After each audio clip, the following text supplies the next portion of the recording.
Hey guys, in this video I'm going to show you how to delete an email address from Gmail memory. If you find this video helpful, please consider to like this video and subscribe to my channel. In saying that, let's just jump straight into the video. Okay, so to delete an email address from Gmail's memory, which is autofilter suggestion, what I'm going to do is type in a 2. So for autofill, I'm going to type in C, and I'm going to choose this one here, Courtesy Driving School. So if I don't want this to appear, what we need to do is to go into our contacts in our phone. So depending on what contacts you're using, I'm just going to use the generic one in my Android device.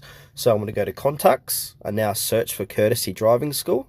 All right, here it is here, Courtesy Driving School. So I'm going to click into it. And now from here, I need to go ahead and click on more. And now I'd simply delete this and then move this to the recycling bin.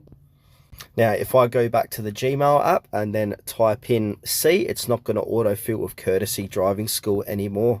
So I'll demonstrate this. Open up my Gmail. Now compose, type in C, Courtesy. As you can see, that is now being removed as a suggestion inside my Gmail.